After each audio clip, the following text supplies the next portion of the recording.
Well, we have a lot of awesome spoilers that came out from the Blitz deck drop that happened just recently. And as a channel that covers a lot of the more budget options for the Flesh and Blood world, I wanted to talk about how I feel about some of these cards, even though they're not all spoiled yet. That is right, we are still missing some commons and some rares. I would like to still talk about how I feel about these new heroes that are coming into the formats, and if I think there are some upgrades for any other heroes that I might find as well.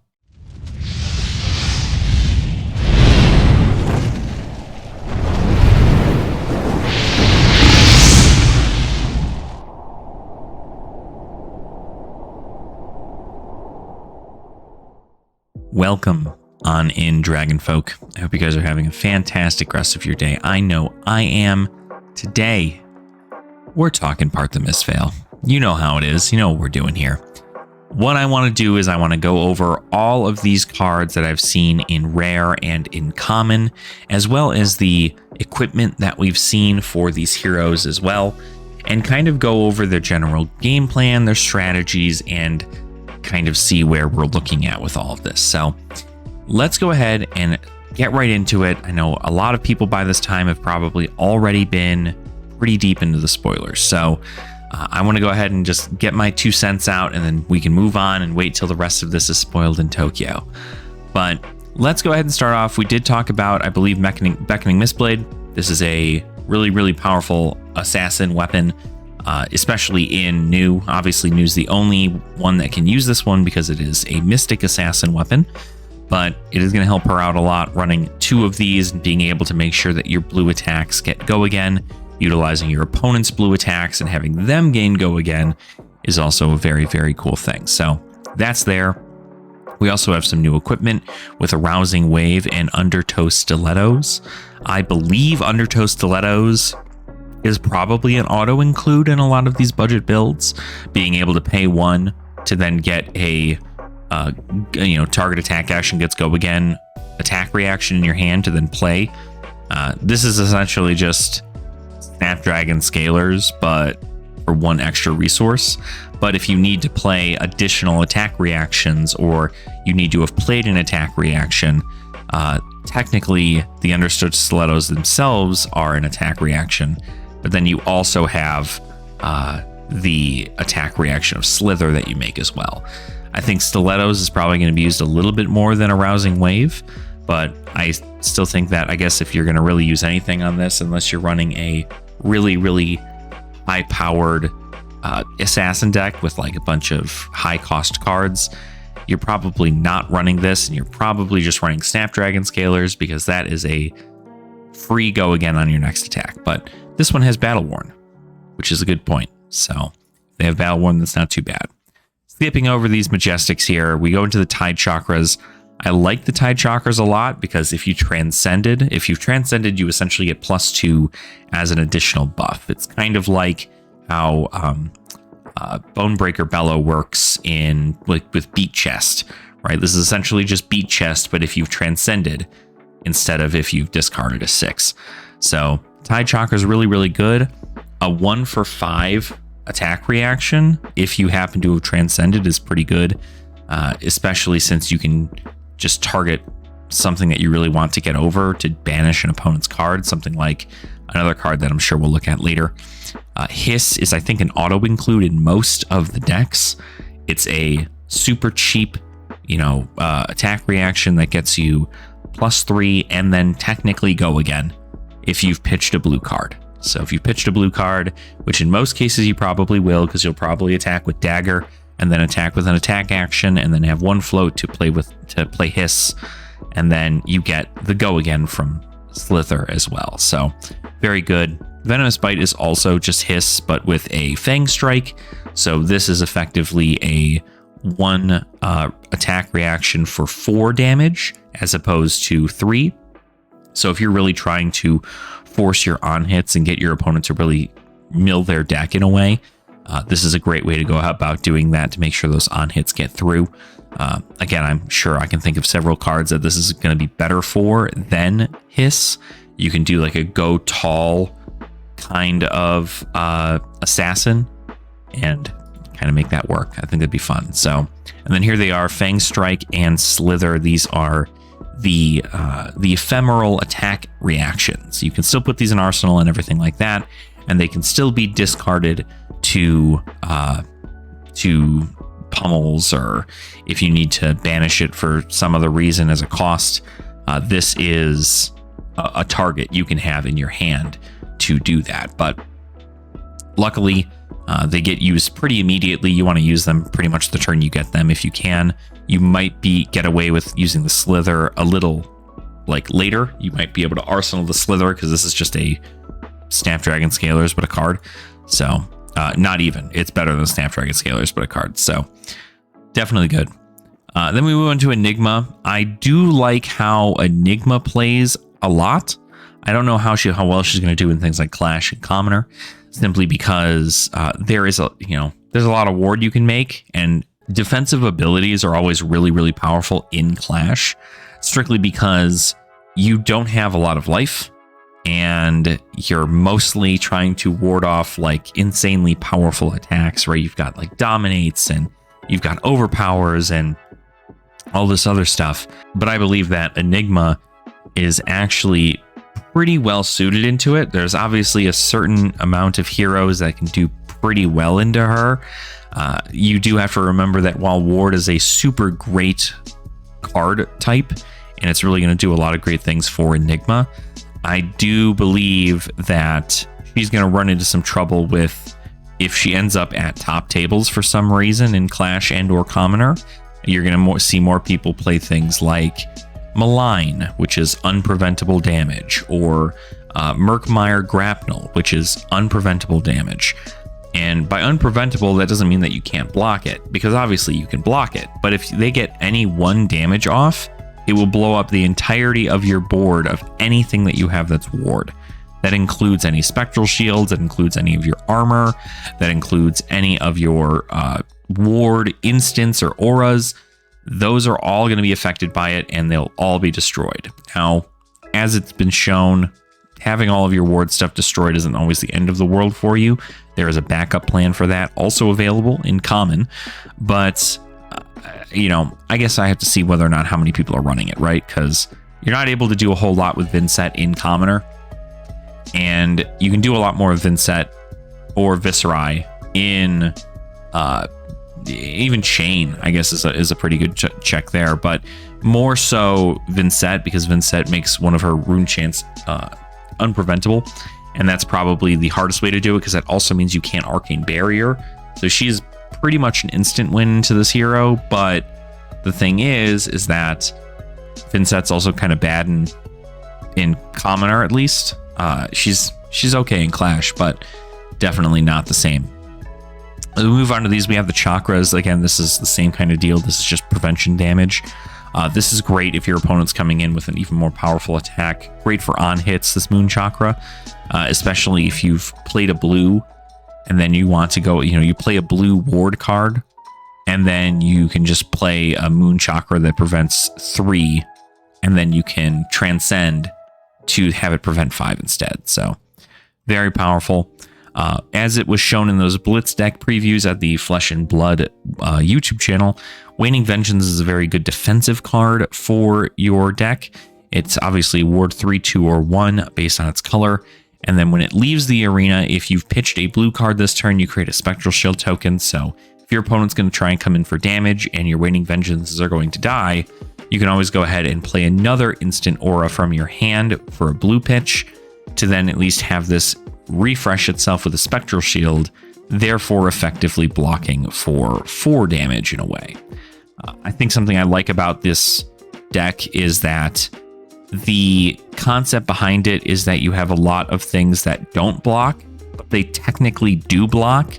You just need to pitch and then play them as cards on the battlefield instead of blocking with them directly from hand. So this is a deck that's certainly going to get around Reprise in Warrior. It's going to get around any like crazy, insane, honestly, it's like a wizard's worst nightmare. So this is kind of unfortunate for them, but it is available there because that's just going to be a lot of damage. So you have all this available here for you. Waxing Spectre is also very, very good. Nice on, beginning attack. Zen got a lot of cool stuff too. Again, Zen's equipment, very, very good. This is able to defend, create a Crouching Tiger, and this is able to have a Blade Break 3 if you only have 1 life left. I do like the cloaked stuff. I realized I didn't talk about Zen or Enigma's equipment either. The cloak stuff is very, very good. This has Ward 4, this has Ward 1, and this gets you to put in, recurrent aura back to your graveyard, from your graveyard to your deck. This one allows you to put a +1 counter on an aura you control with Ward. +1 counters are what's going to allow your wards to hit go again. So very powerful. Again, I like that they're all very easy. It's common and rare equipment, so it's able to be used in our formats, and it's just going to be a good time. I do like these as well. Again, the cloak thing I think is very, very cool. I don't think there's enough option for you to not know what it does. I feel like at some point people are just going to know what your cloaked thing is, but I understand because sometimes I'm sure there's, especially in Classic Constructed, when you have options for more things, you're probably going to see a lot more cloaked equipment, and some people might not know what you're playing until it's too late. So moving into Zen, I think Zen's very, very powerful into this. Wind Chakra, again, none of the other chakra cards. This one's very, very powerful because it does pump your tigers, and pumping your tigers is because it's what you want to do. You do have a lot of cards that make you tigers. Companion of the Claw, I think, is kind of bad, but Harmony of the Hunt is really good. So Harmony of the Hunt is definitely a card that I suggest using because you just need to pitch a blue, and then you get to create a Crouching Tiger in hand. So 1 for 3 go again, make a Crouching Tiger, play something like a Wind Chakra. You can, play this blue Harmony, play this red Wind Chakra, and then you can transcend and get some more Crouching Tigers, a combo card, and then be able to go ahead and just go kind of hard on your turn, which is really, really good. So that's good. Tiger Form Incantation is also super amazing. Love this card. This is just a great starter. You're able to go ahead and play this, get +X, and then if you pitched a blue card, you get a Crouching Tiger. So this is another great way. In most cases, you're probably pitching a blue. Like always, every turn, you're going to pitch a blue. So I imagine your blue count's going to be a lot higher than your red count. But even if your blue count is higher, that's still fine because your blue count being higher still gets you access to additional damage in the form of those Crouching Tigers. Then, of course, we move on to just the Mystic stuff. Again, these are more cloak cards. So like you see, it could be any one of these things. This is just these are the limited, pieces. So this is just the stuff that, like, in case you didn't get anything good for your class, you have these available for you too. So these ones all prevent 1 damage if they're face down. And then you have Aqua Lapis, which is a target attack gets go again, right? So this is just like Undertow Stilettos, except it doesn't have Battle Worn. It's just got Blade Break. Even though it doesn't say Blade Break, but because it's destroyed at the start of your turn, if it's been flipped up, then it just gets destroyed. So there's that. You don't get to use it unless you use it wisely. Waves of Aquamarine also gets your target attack gets +1. Koi Blessed Kimono gets you search your deck for an inner chi, reveal it, and put it into your hand, then shuffle. This one might not be terrible because this allows you to quite literally, if you're at one life, you can destroy it and get a blue pitch to your hand. That's a chi that allows you to kind of go hard on your turn.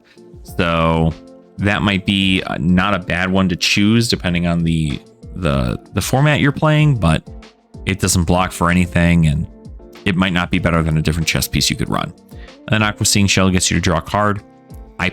It blocks for 1, that's cool, but this essentially does what Glory Seeker does. You pitch 3, draw a card, and at instant speed.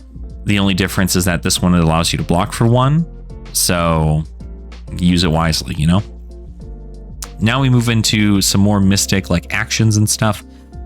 Let's get into Second Tenet of Chi. There's more tenets, I believe, that are soon to be released, but this is a pretty good one because if you've transcended, this is a 3 for 7.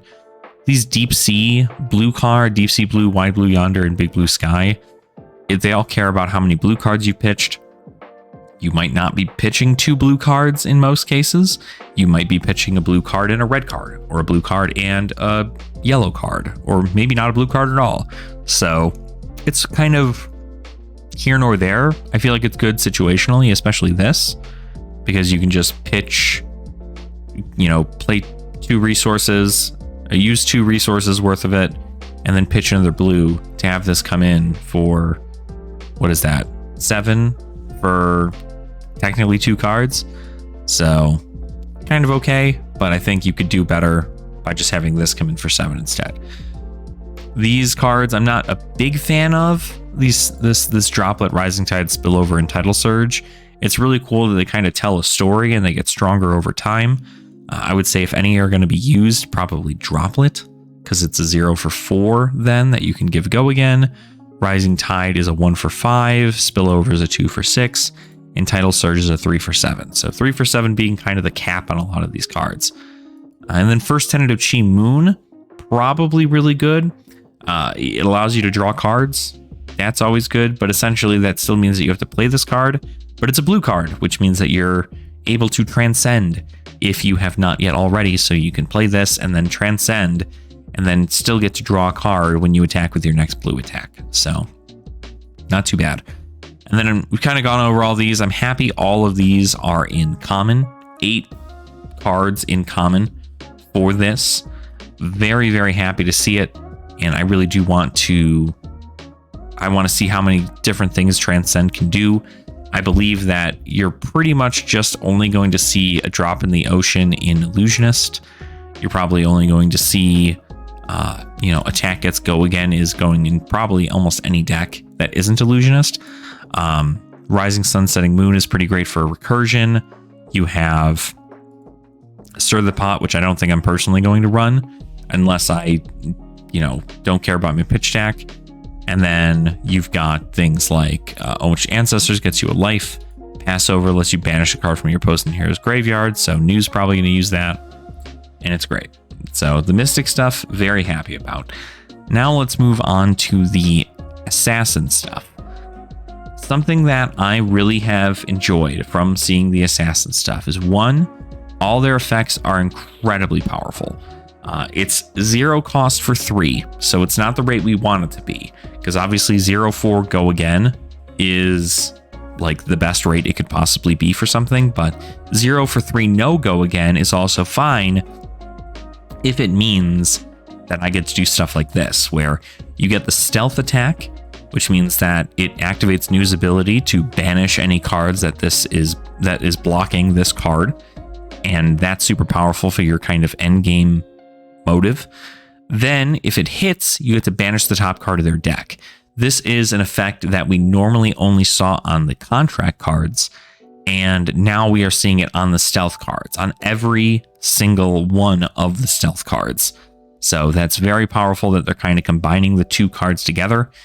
On top of that, they've also added essentially a contract kind of keyword to these stealth cards on top of it. So instead of gaining silver, what you do is you gain life, and they don't utilize the card contract. So in theory, it could be considered a contract, but contracts, people pay you for contracts. They don't, give you blood. You know what I mean? So this kind of adds like a lifesteal ability to assassins, which is really powerful. I believe a lot of these assassin cards are going to be super great into Arachne Solitary Confinement. Double Trouble, easily one of the most powerful cards in Rare I've seen for Assassin.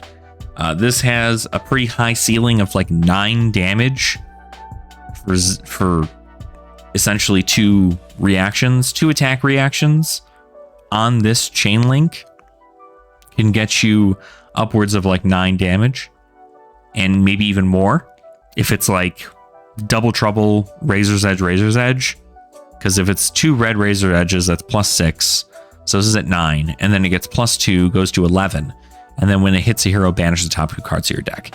This is in Rare, so Clash is going to love this. Commoner, unfortunately, can't really utilize it, but that's okay, because Arachne can still come in with a, swing in with a stealth card that banishes a card, and then swing in with a contract card that banishes a card, and you're able to do some pretty good stuff there. So all of these, again, they all have their own effect thing. So Desires of Flesh, banish an attack action card, gain a life. Banish a reaction or instant card, gain a life. Mind's Desire is banish a non-attack action, gain a life. So it's all just situational, but I do like a lot of the cards that came out of Assassin. I think it's really going to be good for it'll be good for Uzuri. It'll be good for Arachne Solitary Confinement, and it'll definitely be good for New. So very, very nice. We move on here. This is the weapon for Enigma, but it is an illusionist weapon. So it means any illusionist can use it, but I don't believe any illusionist is going to do it because you need to be able to get +1 counters on your stuff in order for them to get go again. And frankly, I think that's just not in the cards for a lot of people. It's also only auras with ward get to attack with this. So Passing Mirage, Shimmers of Silver, Haze Bending, all of these cards, they don't get to utilize this, right? This is not Luminaris directly. This is a more specific Luminaris for ward cards. And of course, Luminaris, you didn't have to pay anything to attack with those, auras. But Cosmo, you do have to pay a resource, which is really, really, balanced. Astral Etchings, this is a card that you're going to definitely run in Enigma. This is just really, really good. +1 counters on a ward for nothing if you own a Spectral Shield. So this could present an easy 7 damage for 1 resource go again. Very powerful.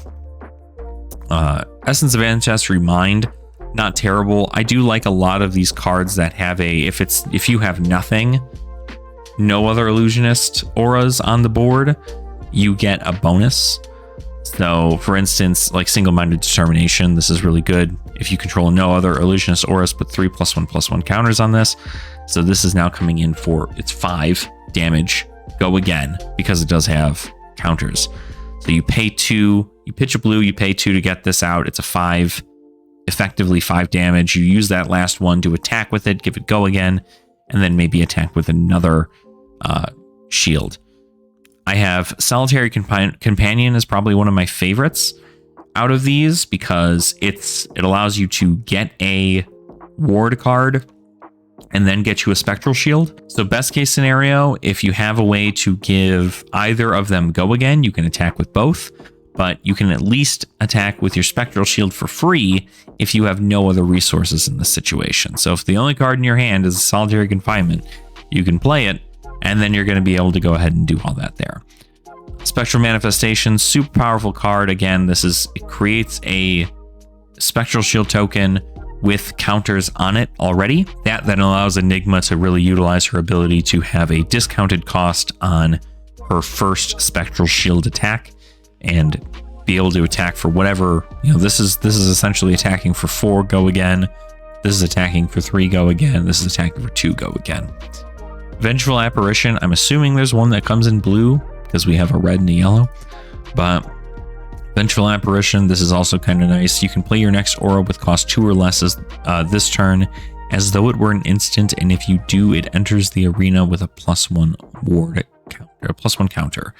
So you kind of just get to swing in a bunch of stuff at instant speed, and you get +1 counters on the stuff too. So very, very nice. So Spectral Shields, very powerful. The ninja stuff, now this is very, very cool.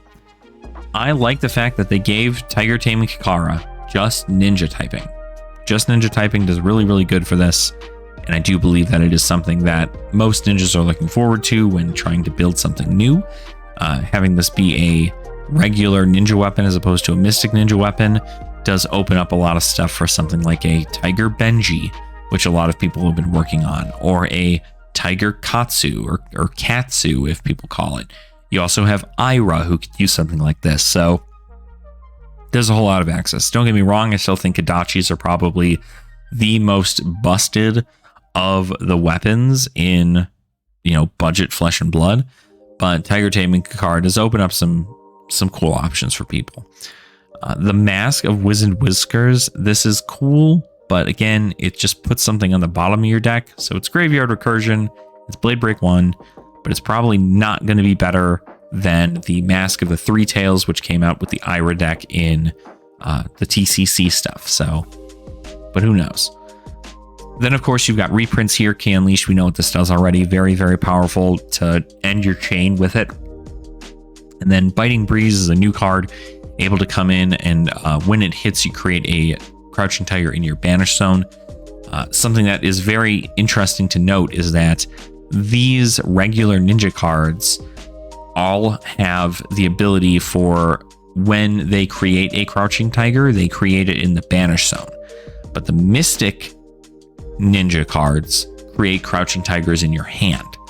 So nice little mix of those if you're trying to get different places. You know, if you're trying to get a card into your hand, you obviously can't pitch Crouching Tigers, but it is nice for in case somebody pummels you. Again, here we have Flex Claws and Pouncing Key. These are reprints from Dynasty.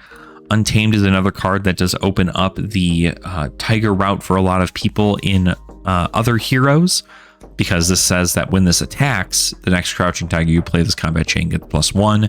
The same with the weapon. This is essentially just the weapon, but it costs 1 and you get it. You get 1 for 4. It's way more on rate than the weapon, which is why personally I think I'd much rather play Untamed and then still run Kodachis, because you can still provide a longer chain in that route. But Untamed is definitely very much so a more powerful version of Tiger Taming Kakara. I do believe this is going to be very, very powerful. Then you move into your generics. I gotta just say, Commoner is never going to see this, so Fi is still able to be played. But Gravekeeping is probably one of the most busted rares I've seen in quite a long time. Being able to, when this attacks a hero, so you don't even need to hit. When this attacks a hero, you may banish a card from their graveyard. This shuts down most Fi builds because it gets rid of their Phoenix Flame. This also is a pretty hard counter, as well as like new in general, but this is a really hard counter into Levia, because all of her stuff, you're just able to go, okay, if you're going to try and attack me, now you only have 2 cards that are hits in your graveyard, which feels bad for you. So, and it's a 1 for 5. Like, it doesn't block for 3, so it's not super great, but a 1 for 5. This is really powerful, and it's a great way to also end your turn on a really long chain. Get them to banish, get them to block with a whole bunch of stuff, and then go, hey, I don't want you reusing that card later on. You can use this on Red in the Ledger. You can use this on Phoenix Flame, like I said. You can use it on a bunch of different cards. So, very powerful. Battlefront Bastion, there's use for this. I just don't personally think I like it. It's a nice popper because it helps prevent, you can block out 2 off of like a weapon attack, and then you have that 1 extra damage to block out a 0 for 4 go again on hit effect. So that way you can go ahead and block out that extra 1 damage and just have to use 1 card to block instead of 1 card and also armor.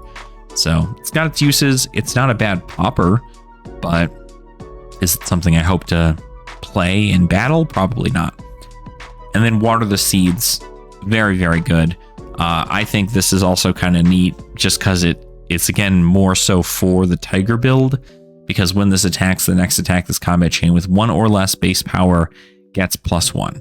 So that makes your blue attacks that are normally low to the ground, right? If your blue attack is coming in for 1 instead of 3, this will give it another +1. This will make it so your next Tiger that you play, even though it doesn't specifically say Crouching Tiger, this will allow your Crouching Tigers to have an additional +1 because their base is 0. So very powerful there. And that is actually everything now. I see, obviously, Crack Bobble, the most busted card in the game. So now that you've watched me for 30 minutes talk about kind of the cards that I personally view to be pretty powerful, I'm curious what you guys think, right? We aren't fully done with spoiler season. It looks like there's quite a few other commons and rares that are still needing to be spoiled, and maybe even some new weapons that will be available for the people who play Clash. We also are wondering whether or not there's any new specializations for Clash. So that's all up in the air. Obviously, it's an entirely set full of mystic talent things, so it's not like anybody could use the Majestics that come out of here anyway, outside of the assassins and the base level talentless versions of their classes. But I do believe that this set is going to be incredibly powerful, not just for the heroes who come out in it, but I think it's also really powerful for a lot of different heroes too. Like I said, Arachne Solitary Confinement gets some awesome stuff. Ninjas now get to actually truly branch out into the Crouching Tiger builds now that they have access to these cards and are able to pump up Crouching Tigers. Illusionists are now able to kind of eke around a lot of the wizard nonsense, and they're able to block out a lot more things. Like playing this Illusionist into an Icelander is probably really powerful because we're able to just pump out a whole bunch of ward, and then it effectively makes it so you're able to block with cards from your hand against arcane damage, which is pretty cool. So that's a concept that's available there. I do think that they're all very, very cool heroes, and I want to build all of them. You guys are going to see more deck construction for those heroes and me playing them on Talishar or playing them in person. But I need to get all the cards first, and then after that, we'll kind of go from there. So that's it for the video. Thank you guys so much for watching. I hope it wasn't super boring, and I hope I kind of covered everything that I've wanted to cover. If there are any super bonkers things that comes out, I'll make sure to go ahead and cover them here on the channel, or I'll cover them over on Twitter, and we can talk a little bit more about that kind of, dynamic. But until we find out more, we got a lot of stuff spoiled for us in the matter of a day, and I kind of wanted to just talk over it with you guys. I wanted to know what your guys' thoughts were in the Commoner and the Clash communities, see what cards you're looking to get and use. I think if Double Trouble, for instance, the Assassin card, was a common, I think Assassin would be an absolutely insane spot for Commoner. But even still, with these stealth cards, very powerful. I still think New's got a lot of really good stuff in that format. He's going to do really well in Clash too. It's going to be great. I can't wait to see it. So while you're down there writing that comment, make sure to go ahead and like the video. You can subscribe to the channel as well if you have not already.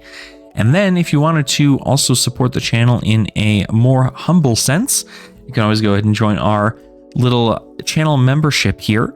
Thank you, Jonathan Bauer, for continuing to be a channel member for us here. And I wanted to go ahead and just thank you all for being here, and thank you all for continuing to enjoy my content. We're moving closer and closer to 2,000 subscribers, and I'll probably do some kind of giveaway then. So let me know what you guys would like for that too. But anyway, take care. Have an absolutely fantastic rest of your day. And remember to continue having fun in the flesh and blood. And I'll see you all very soon. Nerd out.